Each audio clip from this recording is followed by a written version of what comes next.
Zoran Mamdani nuk e arriti karrigen e kryebashkiakut të New Yorkut sepse i përkiste një kamp ideologjik apo sepse gjeti një dritare të hapur. Ai arriti sepse hyri në një betejë që shumica nuk e guxojnë. Ai u fut në primaret e Partisë Demokratike, pa pritur leje nga strukturat e vjetra dhe pa pranuar hierarkinë që vendose kush e ka radhën. Në atë garë nuk kishte luks, kishte rival që nuk ishin të rastësishëm. Në krahun e vetëm ai qëndronte Andrew Cuomo, ish guvernatori i New Yorkut, një figurë që kishte drejtuar aparatin e partisë për vite të tëra dhe njihte çdo nyje të sistemit. Cuomo hyri në garë si rikthimi i establishmentit, me një rrjet njerëzish dhe interesash që nuk humbin lehtë zgjedhje dhe që din të bllokojnë një të ri që vjen pa bekim.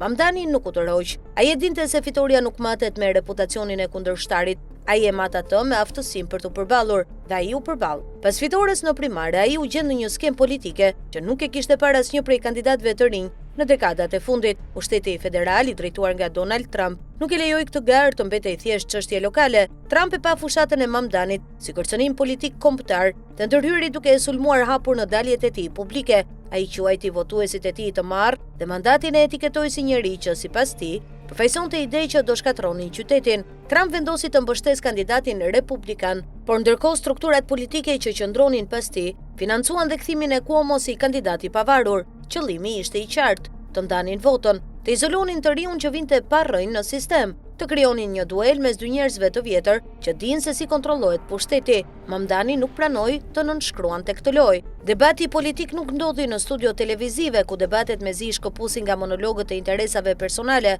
Ai nuk shpenzoi kohë duke analizuar çdo sondazh, ai ndërtoi terren. Ai e transformoi energjinë e zhgënjimit të votuesve në veprim të organizuar. Në Shqipëri politika nuk e pranon guximin, kërkon nënshtrim. Kush hyn në këtë botë mëson shpejt rregullin themelor të lojës: mos prek liderin, mos prek strukturën, mos prek listën. Qëndro brenda kornizës dhe prit që dikush të ikë, prit që dikush të marrë në telefon, prit që dikush të jap të drejtën të flasësh. Kjo nuk është politik, kjo është radhë që nuk mbaron kurrë. Ndërkohë retorika e opozitës shqiptare fluturon lart, po këmbët mbeten të ngulitura në studio televizive. Kritikojnë qeverinë, por nuk prekin dot njeriu që u shtrëngon qafën brenda partisë. Flasin për demokraci, por çdo fjali e fillojnë me frikën se mos prishin ra atij. Shpenzojnë energji për të dukur, jo për të ndërtuar. Shpenzojnë orë të tëra duke komentuar fitoren e të tjerëve, ndërkohë që nuk hyn asnjëherë në provën e tyre. Në vend të një ideje të tyre, recitojnë tekste të shkruara nga prapakuintave, fshihen pas fjalimeve të gatshme që u përgatisin baballarët e tyre politik, duke u sjellë si zëdhënës të një strukture që nuk lejon kurrë zë të pavarur. Nuk ka rëndësi nëse është ekstremist apo reformist, musliman apo i krishter,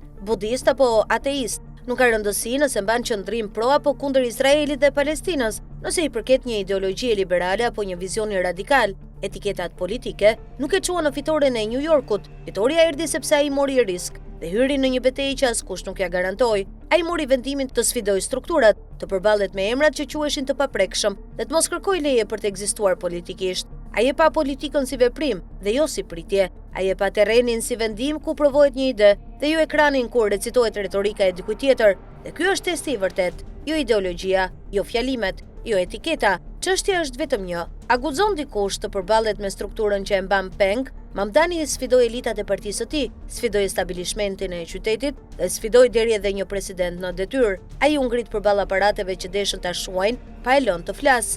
Ai nuk priti radhën, ai e theu atë, po ti që flet për ndryshimin çdo ditë dhe e pret radhën me durim. Çfarë do të bësh me të vërtet kur të vi momenti për të vepruar?